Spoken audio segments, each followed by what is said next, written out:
MS Bisht blog में सभी दर्शकों का स्वागत है। इसी साल जून के अंतिम सप्ताह में हिमाचल प्रदेश के कांगड़ा जिले के खूबसूरत शहर धर्मशाला जाने का अवसर मिला।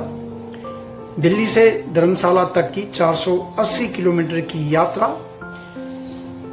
निजी बस जो है AC लग्जरी बस से हमने की। दिल्ली ISBT से शाम ठीक 8 बजे बस धर्मशाला के लिए निकल पड़ी। शाम 8 बजे चलकर प्रातः 6 बजे 6 साढ़े 6 के आसपास हम धर्मशाला पहुंच गए। रास्ते में डिनर के लिए एक स्थान पर रुके। उसके अलावा पूरी रात ये बस जो है चलती रही और जहां तक हम जानते हैं कि दिल्ली से पानीपत, करनाल, अंबाला, खरड़, नंगल, अंब, कांगड़ा जिला और उसके बाद धर्मशाला ये बस पहुंच गई। आरामदायक रही यात्रा। खूबसूरती के साथ बस का परिचालन किया गया। कोई अचानक ब्रेक नहीं, कोई स्पीड ब्रेकर पर उछाल नहीं। आरामदायक रही यात्रा। उतरते समय विशेष रूप से ड्राइवर को धन्यवाद दिया अच्छी बस चलाने के लिए। तो आगे बढ़ते हैं। धर्मशाला नगर के बीचों बीच एक छोटे से लेकिन साफ सुथरे होटल में कमरा लिया। हम 3 लोग थे। जलपान किया और फिर कुछ देर आराम किया। उसके बाद टैक्सी बुक करके निकल पड़े धर्मशाला शहर घूमने के लिए। पेड़ों से आच्छादित इस पहाड़ी शहर में मौसम सुहावना था। गर्मियों का समय था तो वहां सुहाना लगा था। चारों तरफ देवदार, चीड़ और अन्य पेड़ों की हरियाली और उनके बीच में बने मकान दूर दूर तक नजर आ रहे थे। बड़ा शहर था, आगे भी फैला हुआ था। 3 से 4 मंजिला मकान, हरी और लाल रंग की चद्दरें छत पर लगी हुई थी।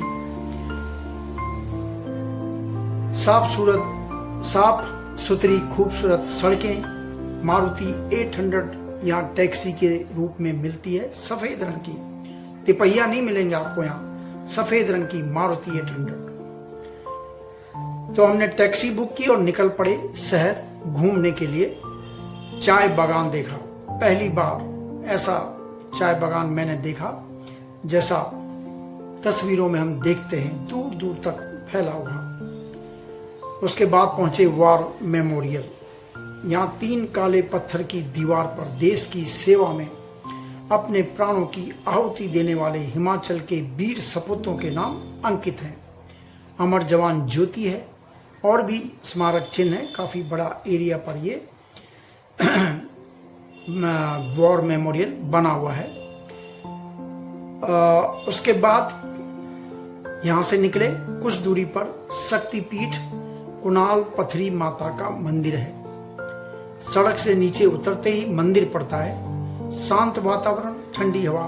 दर्शन किए और चल दिए अगले पड़ाव की ओर। उसके बाद पहुंचे धर्मशाला क्रिकेट स्टेडियम। आपने सुना होगा धर्मशाला में क्रिकेट स्टेडियम है।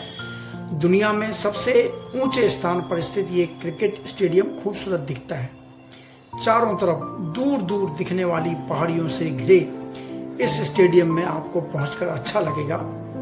यहाँ से आप दूर पहाड़ी पर पर्यटकों को पैराग्लाइडिंग के साथ उड़ते हुए भी देख सकते हैं। बड़ा सुंदर नजारा होता है।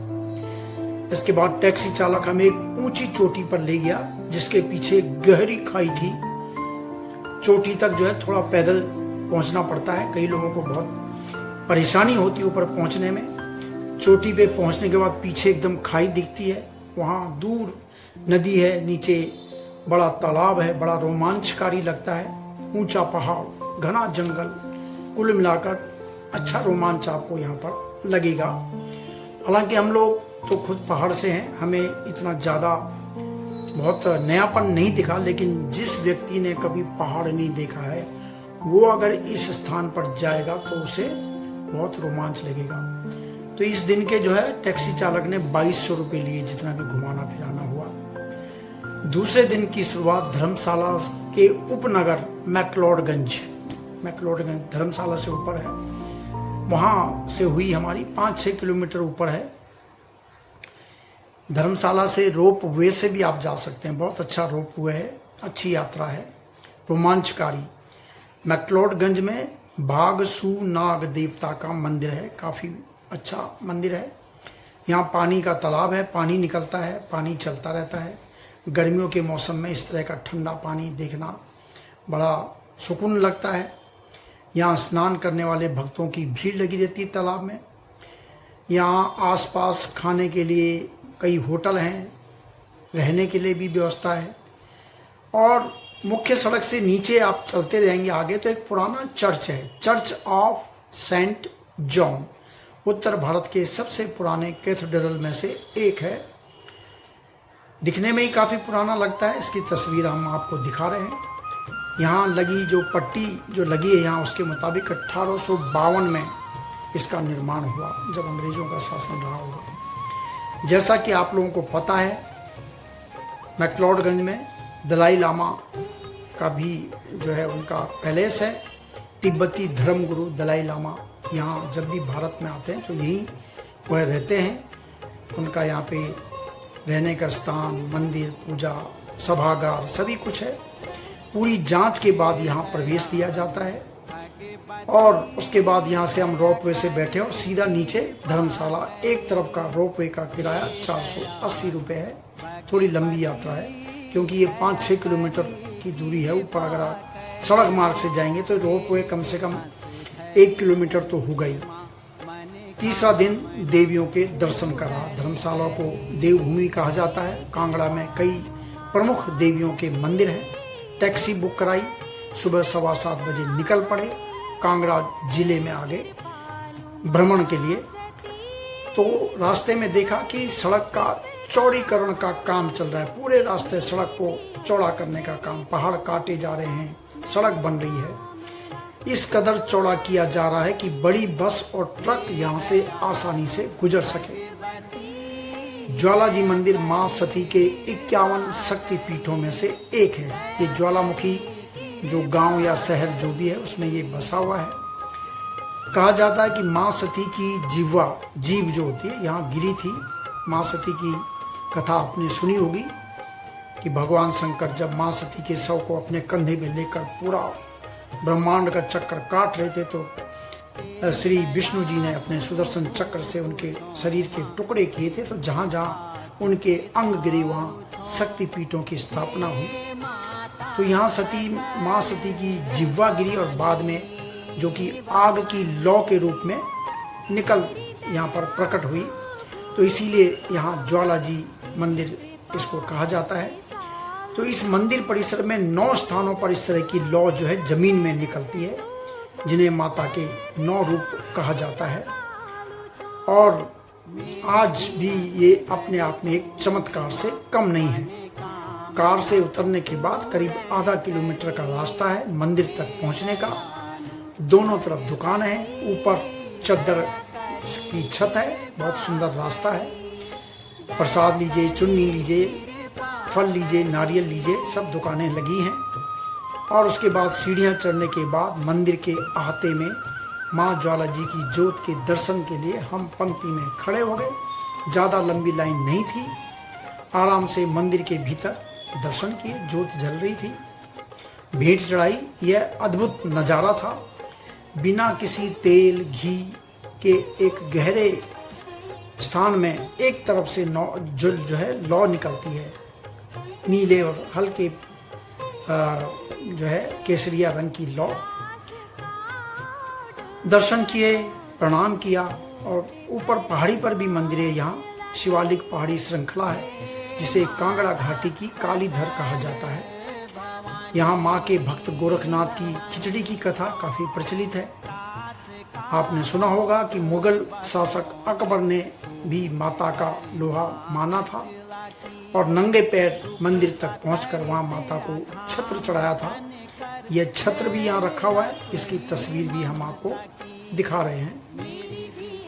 ज्वालाजी से हम पहुंचे ब्रजेश्वरी देवी मंदिर, जो कि कांगड़ा की जो है देवी है, प्रमुख देवी है। जब धर्मशाला शहर की तरफ, ज्वालामुखी मंदिर शहर से जब धर्मशाला की तरफ दूसरे रास्ते से हम जाते हैं तो वहाँ से 35 किलोमीटर ये ब्रजेश्वरी देवी मंदिर, कांगड़ा देवी यानी नगरकोट धाम भी इसको कहा जाता है। यह भी माँ दुर्गा भगवती के 51 शक्तिपीठों में से एक है और मान्यता है के अनुसार यहाँ माँ सती का बायां वक्ष स्थल गिरा था। बहुत बड़ा और पौराणिक मंदिर है। यहाँ माता पिंडी स्वरूप में मौजूद है। यहाँ भी मंदिर जाने के लिए सड़क से करीब 300 मीटर का रास्ता पैदल आप चलेंगे। दोनों तरफ दुकानें हैं। ऊपर चद्दर से बनाई हुई शानदार छत है। मंदिर में दर्शन किए, भेंट चढ़ाई और निकल पड़े आगे की यात्रा पर। यहाँ से हम पहुंचे चामुंडा देवी मंदिर। चामुंडा नंदिकेश्वर धाम के नाम से यह स्थान जाना जाता है, क्योंकि ऐसा माना जाता है कि यह भगवान शिव और शक्ति दोनों का घर है।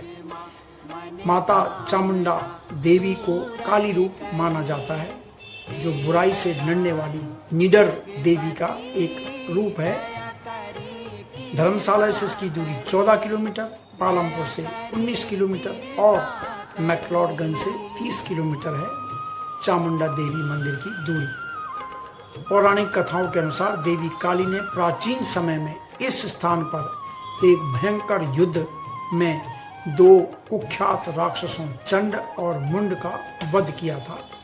इसलिए इस देवी को जो मंदिर यहाँ पे उसे चामुंडा के नाम से जाना जाता है। मार्कंडे पुराण के अंतर्गत दुर्गा सप्तशती के 7वें अध्याय में इसका वर्णन मिलता है। जब हम यहाँ पहुंचे तो उस समय मंदिर का निर्माण कार्य यहाँ चल रहा था। जो मुख्य मंदिर है, देवी का जो मंदिर है, उसको भव्य बनाया जा रहा था। सीढ़ियों से नीचे उतरने पर वहाँ नीचे एक बड़ी शिला है और उस शिला के ही कवर करते हुए उसके ऊपर भव्य मंदिर है। शिव जी का मंदिर है। यहाँ हनुमान जी की प्रतिमा है एक और दूसरी तरफ भगवान भैरव की प्रतिमा है। ये मंदिर बानेर नदी के तट पर, पाडर उस जगह का नाम है, वहाँ स्थित है। नदी में भक्तजन स्नान भी करते हैं। मंदिर के दर्शन के बाद शाम तक हम लोग वापस टैक्सी से धर्मशाला पहुंच गए। तो ये 3 दिन की हमारी यात्रा थी। धर्मशाला और उसके बाद मैक्लोडगंज और उसके आसपास कांगड़ा क्षेत्र में बसे देवी के मंदिरों की। तो जो तस्वीरें हमने वहाँ खींची हम आपको वीडियो में हमने दिखाई है। उसी रात 8 बजे हम बस पकड़कर दिल्ली के लिए निकल पड़े। अगले दिन 7:30 बजे पहुँचे। थोड़े बहुत परेशानियाँ कुछ हुई, लेकिन माता की कृपा से हमारी ये यात्रा संपन्न हुई। जय माता की, जय माँ ज्वाला जी की।